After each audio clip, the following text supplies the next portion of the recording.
Greetings, my brothers and Hi there, sisters. How's everybody. everybody doing on this Saturday afternoon? Greetings. Yes, we're excited.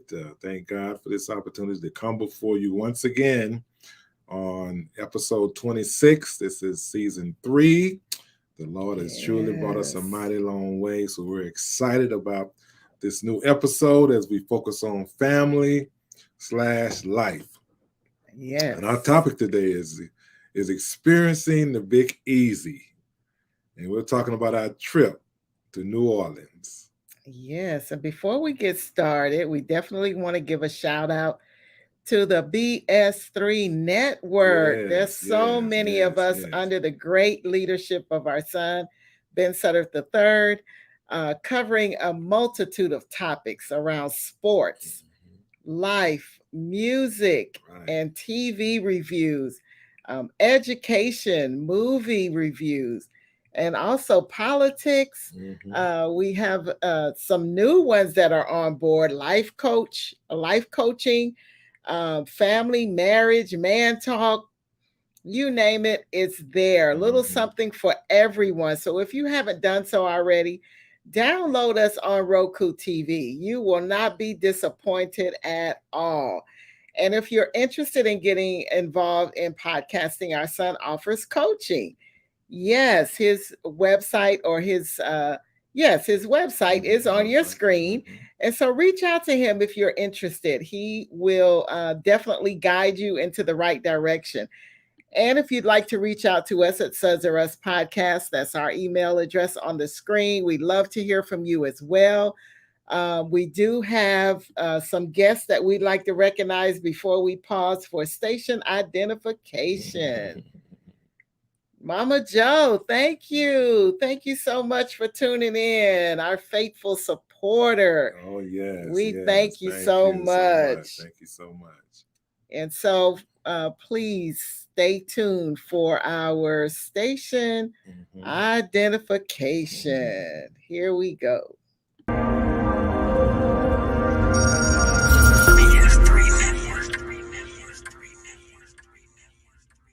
BS3 Network, changing the way you watch TV.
All All right, right, all all right. right. Got another comment here. Mama Joe, so you're welcome. All right, thank you so much. Thank You a you. faithful viewer. We just Yes. appreciate her more than she actually knows. Yes, So Lord. we're excited today about talking about something that we experienced. You know, we celebrated my wife's 63rd birthday. He had to say the year. Okay, Yes, yes, okay. 63rd. She looks good, don't she? Amen. I'm telling you, you All should be right. proud of that. Proud of that. 63rd birthday Mhm. because, we both love smooth jazz. So we celebrated her birthday where jazz originated That's right. because it helped us, keep the spice in our marriage and keep our relationship fresh and innovative over the Mhm. years. So I Mhm. was excited. I was ecstatic. I was enthusiastic to be able to Okay. wish my wife, whom I have spent 3/4 of my life loving happy birthday in the Big Easy. All right. Because she deserves to get away and a chance to take it easy. Yes. And for me to pamper her, and after all that she has done for us and all that she has done for me, I'm just so grateful. So I thought it was an opportunity for us to go out and enjoy New Orleans as we also celebrate her birthday. Now, we talked about Charles Buddy Bolden, I think it was probably last season. We was talking about jazz in February. Yeah. And, because he's the founder and the godfather of jazz. And what it did, it created a curiosity about the birthplace of jazz, the culture, the history, and the mysteries of New Orleans. And they became intriguing to us. So we added it to our bucket list of places we wanted to visit. And we just got some interesting historical facts about New Orleans. It's older than the state of Louisiana and the United States of America. It was founded in 1718 by French colonists. New Orleans was once the territorial capital of French Louisiana before becoming part of the United States in the Louisiana Purchase in 1803. So let me give you some history, and then we'll get into some commentary about all the fun that we had. Now, French exploration of the area began during the reign of Louis the 14th, where we get Louisiana from King Louis the 14th. Wow. But French Louisiana was not greatly developed due to the lack of human and financial resources because of the absence of slaves back in the early 1700s. As a result, what did it do? It defected in the 7 Years' War. France was forced to concede the east part of the territory in 1763 to the victorious British, and the west part of Spain as compensation for Spain losing Florida. Now, France regained sovereignty of the Western Territory in the secret, let me emphasize secret, in the secret Third Treaty of San Ildefonso of 1800. Wow. Now, strained by obligations in Europe and the Caribbean, Napoleon Bonaparte sold the territory to the United States in the Louisiana Purchase of 1803, ending France's presence in Louisiana. Now, New Orleans in 1840 was the third most populous city in the United States, and it was the largest city in the American South from the antebellum era until after World War II. Now, the antebellum South was characterized by the use of slavery and the culture it fostered. You see, it was an era that preceded Southern intellectuals and leaders who gradually shifted from defending slavery as an embarrassing and temporary system to a full-on defense of slavery as a positive good, and harshly criticized the budding abolitionist movement. Now, the city has historically been very vulnerable to flooding due to its high rainfall and low-lying elevation, poor natural drainage, and the proximity of multiple bodies of water, which virtually makes New Orleans similar to an island, shaped like a bowl. Now, state and federal authorities have installed a complex system of levees and drainage pumps in the efforts to protect the city. And while we was flying in, actually we crossed over a large body of water, and we was wondering what that was. You want to say something about that? Yeah, this is it, guys. This is the bridge. You don't see the beginning and you don't see the end. I was just intrigued and looking down from the airport, but this bridge is 24 miles long, and the water is only 18 feet deep. What? I mean, that is so weird to me. But you know, to know that this is like this one of many bridges to allow you access into Louisiana. Right. But that people actually have to commute on this bridge. Can you imagine trying to get to work? Wonder what time these people leave. But anyway, This is one of the many bridges Mhm. that, takes you in and out of the great state of Louisiana.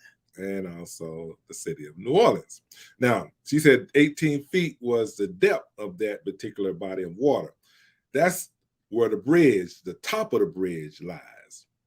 The actual edges of that lake is only 12 feet. So it's a very shallow lake considering the depths of a lot of different bodies of water. Right. Now, when we drove in, we were driving from the airport on Highway 10, and we saw these drainage pipes. And I was interested, like, she said, where are all these creeks coming from? And where are all these creeks in the pipes? Sticking out. They're really not very attractive, by the way. Right. But that's the complex system of levees and drainage pipes that's required in New Orleans. The central portion of metropolitan New Orleans is called a Metairie. I'm trying to pronounce these names, some Southern New Orleans French names, so bear with me. And Kenner. Now, it's fairly usual in that it is almost completely surrounded by water. Now, Lake Pontchartrain. Lake Pontchartrain is somewhere, is also we visited with our cousin. There you go. There it is. There it is. And that's the body of water that bridge goes across. That 24-mile bridge, Lake Pontchartrain. The Lake Pontchartrain is to the north. Lake Borgne is to the east. You got wetlands to the east and west, and the Mississippi River to the south. So half of the land area between these bodies of water is at or below sea level, and no longer has a natural outlet of flowing surface water. As such, virtually all rainfall occurring within this area must be removed through their evaporational system or pumping. And I guess the few weeks before we went, it rained just about every day. Right. So we was concerned after reading this history about the drainage system and the problem that they may have with flooding. We was concerned about it, but thank God when we went, there was no rain. And God really covered us, because little did we know, we did know that it was hurricane season, but they, really reiterated that when we connected with our cousins. And it's like, thank God he covered us. There was some rain and some downpour, but God really covered us. The best time to go, we were told, come in April or come in October. Here we are in the heat of August, literally heat. Right. But in the heat, in the middle of a hurricane season, really. So, but we enjoyed ourselves. Thank God there was no hurricane, just a little downpour. And it kind of cooled it off a little bit. But the floods threats the metropolitan New Orleans include the Mississippi River, Lake Pontchartrain, canals throughout the city, and a natural rainfall. Artificial levees have been built to keep out river rising and lake waters, but have had negative effect by keeping rainfall in when they get an abundance of rain, like thunderstorms, and have failed in numerous occasions. New Orleans was severely affected by Hurricane Katrina. We remember that hurricane. Yes. Back in 2005.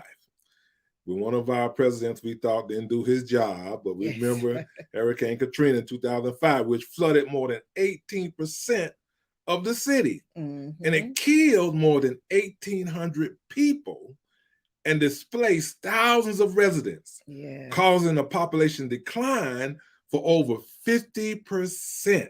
Wow. Now, our cousin, we were talking about, he left during that period and came to Atlanta. And he stayed with a couple of friends and classmates for about a year before he went back. But a lot of people, they were displaced and they would never return to New Orleans. Can't blame them. And he also told us, our cousin also lives there, said that the levees were breached intentionally to flood the low-income minority inhabited wards to save the upper level wards where the wealthy people live. That's right. But since Katrina, major redevelopment efforts have led to a rebound in the city's population, concerns about regentrification or gentrification, new residents building and buying properties in formerly closely knit communities, and displacement of longtime residents have been expressed mainly by people of color, because they're taking this opportunity to occupy property that was originally owned by Black people. Now, this is not a unique occurrence to New Orleans. This type of activity is happening all over the United States of America. New. That's right. Gentrification, redevelopment, where they're trying to come in and purchase these communities and these properties from African Americans, and then doing reconstruction to build it up. Yeah. So just a little note, a little side note, if you own some property, hold on to it. Hold on to it, because you never know, the value is going up. That's right. So I'm going to go back to us flying. And normally, for that short little distance, it was like an hour and a half to fly in. So it was easy for us versus 7 hours almost to drive. So yeah, we definitely took advantage of the flight. And thank God for that. And as soon as we got there, we were just amazed at all of the street entertainment. There was a gentleman that could sing, from one end of the spectrum, bass to first soprano. The brother was bad, and it didn't sound falsetto at all. But anyway, and he had this, karaoke stand with all of his music lined up. So he was really, the street artists were phenomenal. There was one lady that was singing Etta James. I'm not a big Etta James fan, but nevertheless, the sister was singing. I got to give it to her. And then we took, a royal carriage ride with Charles was his name. Brother was bad. He knew his history. And we were being escorted or carriaged around by a mule. Now I'm thinking this is a horse. They smell the same, nevertheless. Woo, Lord, I'm glad we sat in the back versus right behind him. But yeah, he took us through the streets of New Orleans and just really gave us the detail of all of the, the good and the bad. I don't get into voodoo and hexes and all of that, but that's a big deal in Louisiana. Yes, we did see Bourbon Street. I'm trying to figure out if that's it. No, that's not it. But we did see Bourbon Street, and we were able to just take a picture. There it is on the corner. He wisely advised us adults, that's not where you want to be caught at night. So you don't have to tell me but one time. But that's, that's definitely where the partying, I understand the urine and the vomit and everything else is. So we did make our way around. We took a picture of the Louis Armstrong Park as we were just driving through, but we were actually compelled to go back and make our way. Look at that beautiful archway.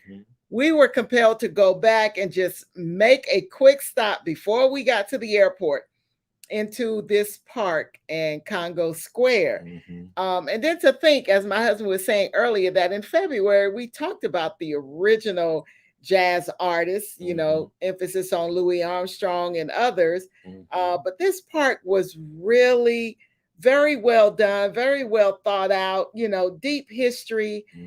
So glad that we made the time to do it. It was so hot. I'm telling you, I know I lost about 2 to 3, 4 pounds. It was so hot that you would just be drained afterwards. It was 93 one day, and it said it felt like 103. I mean, we thank God we took our thermoses to carry our water in. But it's nothing like a good sweat, right? When you can get all of those impurities out. I won't complain ever again about the ATL. They call it Hot Atlanta, but it's nothing compared to Louisiana. I mean, I gotta say, it's nothing compared. But I love their housing. They were just they were, smack dab together in the French Quarters. That's of course, that's where we we went. And just to hear the names of them, they had a shotgun house and double shotgun house. And then they had the carriage house, and then there were cottages. But then they were like, they called the duplexes something. I don't know. I thought, why not just call it a duplex? But nevertheless, double shotgun. Oh, that's what it was, a double shotgun. Okay. But if we could give you some tips about traveling to Louisiana, traveling during the week, we got there on a Sunday.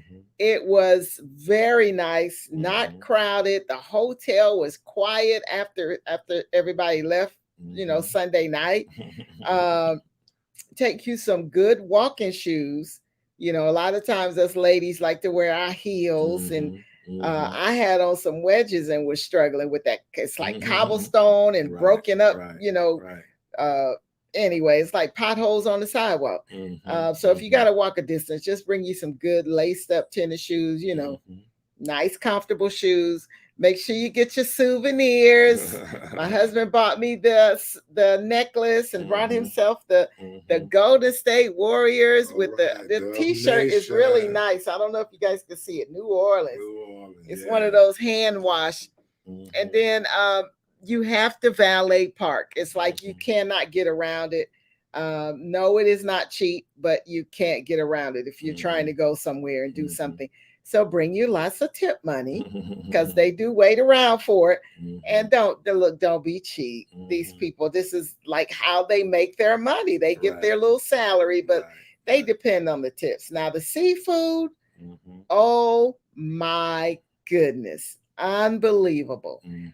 We had the grilled oysters, we had the seafood platter, and get this, never heard of it, fried soft shell crab. Delicious. Oh my God, meaty. And of course their famous shrimp and grits. And I'm like, if I see another bowl of shrimp and grits, we got all of that in Savannah. So I was like, I'm over shrimp and grits. But some of the restaurants, and very highly recommended before we left. When we get there, Drago's. That's they're known for their grilled oysters. Very good. Mother's Restaurant. It's very historical. You go into the restaurants, you see all of these, celebrities on the wall. It's that type of restaurant, but it's very homely. It's almost like cafeteria style, right? They like, what you having, right? And you just kind of go up and select what you want, and then they bring it to you.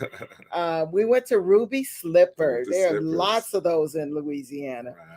For breakfast. I mean, there's only so many things you can eat for breakfast. So you can imagine, but it was good. It was delicious. We did not get a chance to go to Dookie Chase. What a name. But this is apparently where President Obama and all the others, well-known dignitaries, that's where they go. And they had some weird hours, and so we missed it. We got to go back. And then there was one place called Kermit's Treme Mother-in-Law Lounge. Now they opened at 4:20. And then you park underneath the freeway, and it's in the hood. So we were like, waiting for them to open. Brother man grills in the back, got a little smoky in the back, and it's like, nah, I think we might pass. We were styling in a little lime green Charger, y'all. But I'm like, no, we can't leave this car. Nah, I could tell folk were just kind of being observant. You know how people are. So, I enjoyed it, though. It was absolutely everything I thought it would be. And yes, I would go back again. I really would.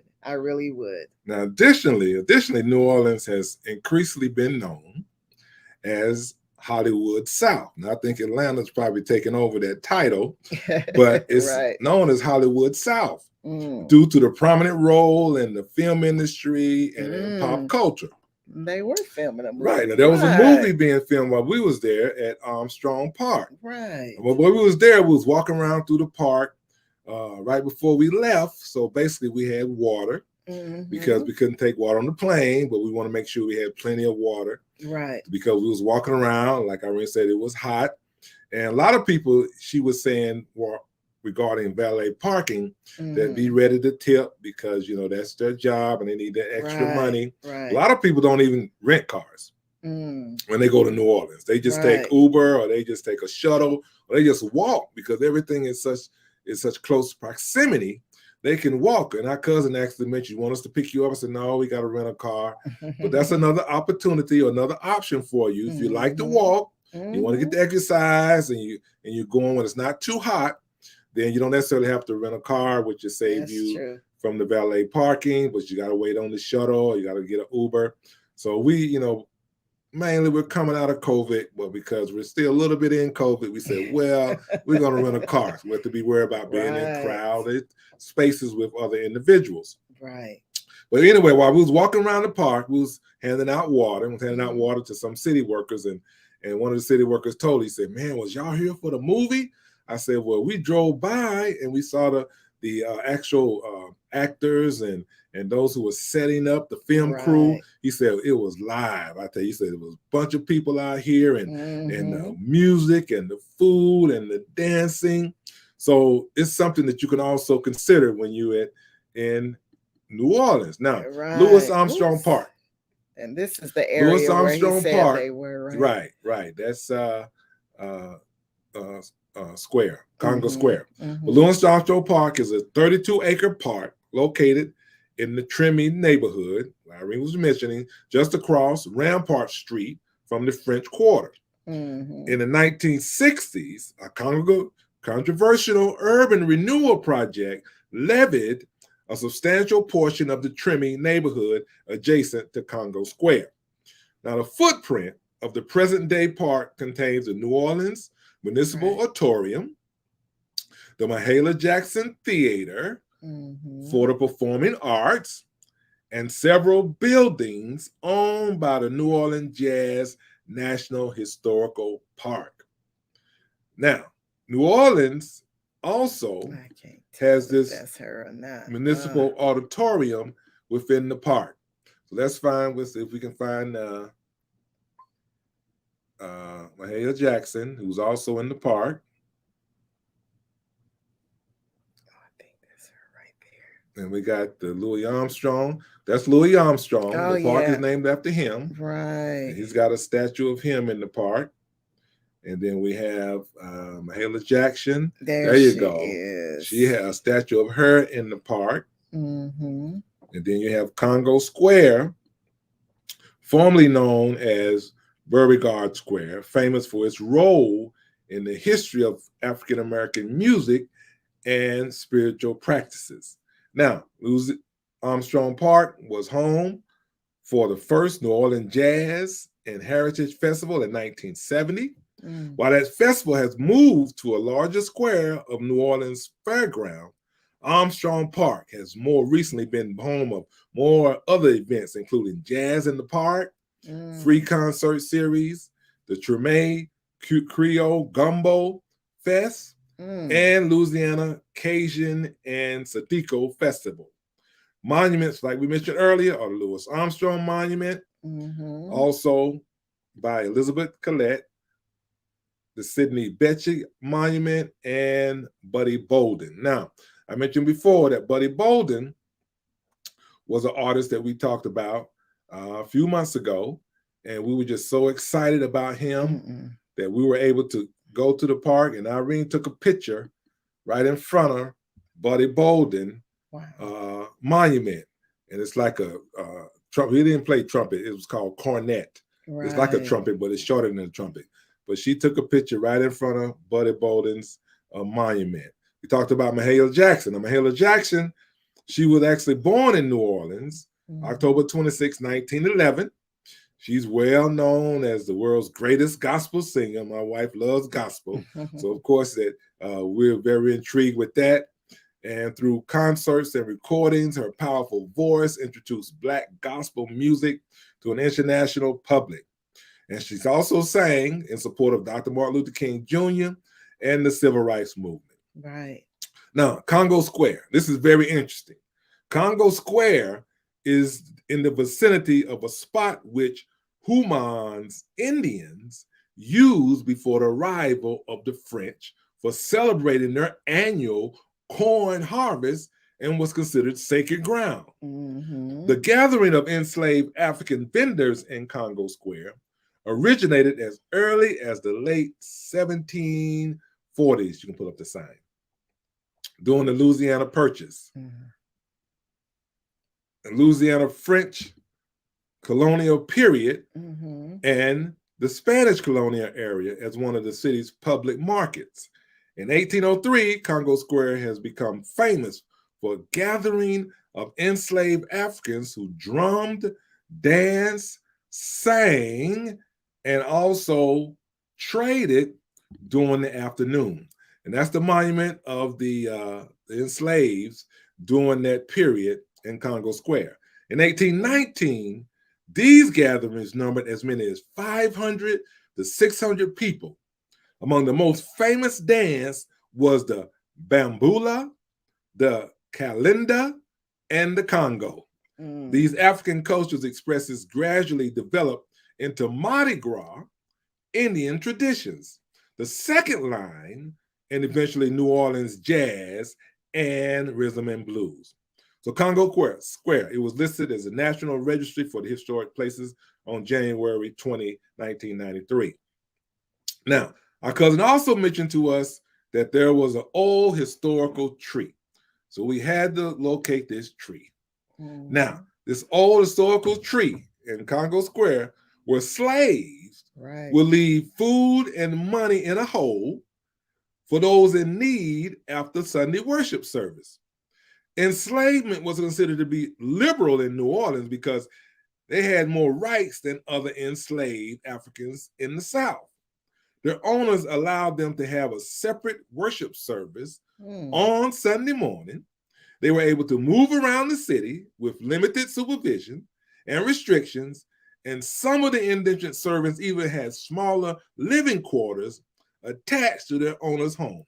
As I already mentioned, the structures and the homes were just beautiful and different colors. And then when you see this particular home, it had a little small attachment. And it was a very small dwelling, had a door separate to the main entrance door. And our guy, when we were on the carriage ride, he said, yeah, that's the slave quarters. That's where they would go, right next to the owner. This is Congo Square. Beautiful. Look at the beautiful different bricks and the cobblestone. And that's where all of the action took place back in the late early 1800s during that slave period. Now, we also visited Jackson Square. Now, Jackson Square, known as one of New Orleans' most recognizable landmarks, is a National Historic Landmark nestled in the center of the French Quarters. It was declared a National Historical Landmark in 1960 for its central role in the city history. There's a site where in 1803, Louisiana was made United States territory pursuant to the Louisiana Purchase that we mentioned earlier. Now, in the Reconstruction era, this is the history that we thought was very interesting. I had to share with you guys. In the Reconstruction era, Jackson Square served as an arsenal. During the insurrection following the disputed 1872 gubernatorial election. So in March 1873, it was the site of the Battle of Jackson Square.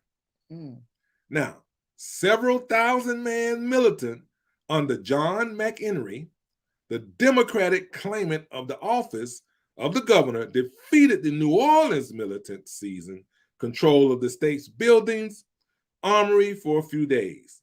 They retreated before the arrival of the federal forces, which temporarily reestablished the order.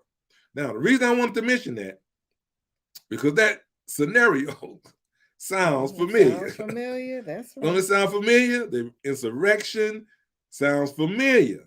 Now, remember that the Democratic Party was in favor of slavery in that area.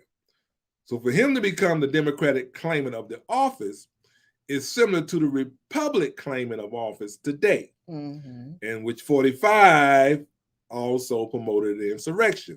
Because back then, Lincoln was the Republicans.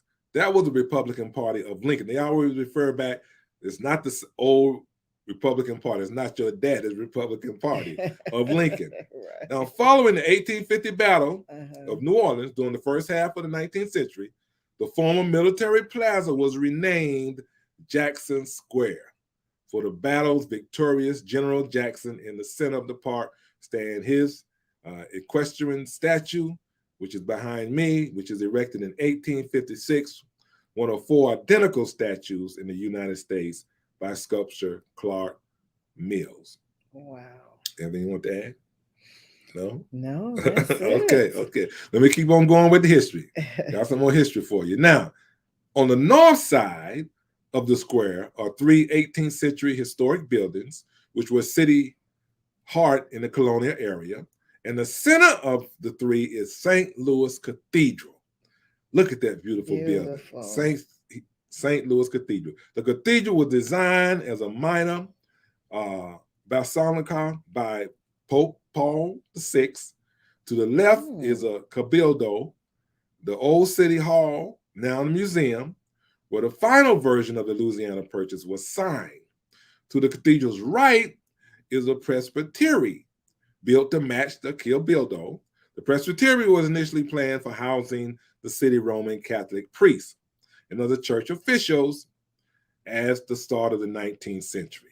It also adapted as a courthouse, and in the 20th century, it became a museum.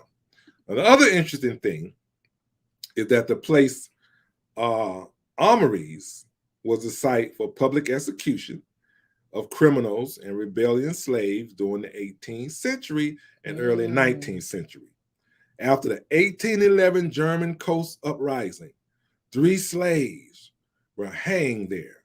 Oh, wow. The heads of some of the executed rebels were put on the city gates. The same thing happened in St. Charles Parish, and a 3rd slave trial tribute was held in St. John the Baptist Parish.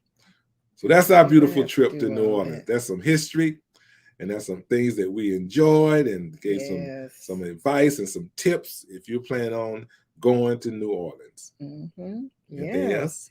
No, but we hope you enjoyed it and you grasped some good information, and the pictures that we shared were just beautiful. We wish we could have given you the full screen. The pictures were just that always makes the trip for us. So continue to enjoy your weekend. Be safe out there. Mama Joe, we wish you well tomorrow. Yes. You represent the Lord. Go ahead and do it, girl.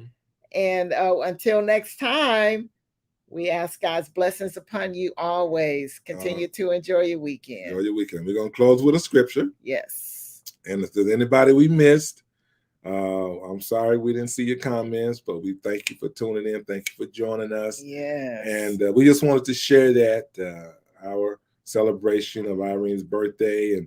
And she mentioned Mardi Gras. We mentioned the actual city of Mardi Gras and Bourbon Street, where that's that life can be a little flamboyant and can be a little lively. We're in this season of our lives. we don't party like we used to. We don't party as hardy like we used to. Right. But we just wanted to celebrate with her. So August was a good time to go. Yeah. It was hot, like she said, but we really enjoyed it.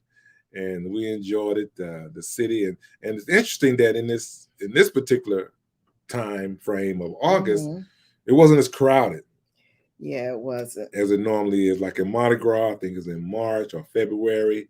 So, if you want to avoid the crowds and just make sure you got plenty of water to drink, then you can go this time of the year. It's a beautiful time of the year to go. Yes. So our closing scripture comes from Romans 8:37-39. And it says, "Nay, in all things we are more than conquerors through him that loved us. Yes. For I am persuaded." We talked about some things that the slaves went through. We talked about some things that African Americans went through, and also different Creole people went through.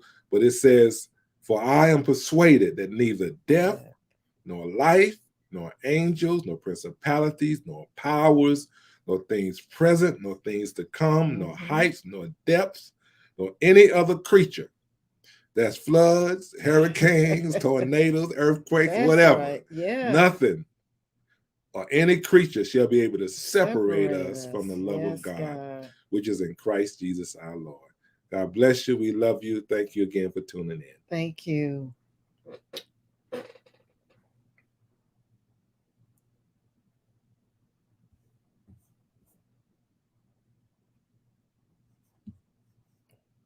Yes.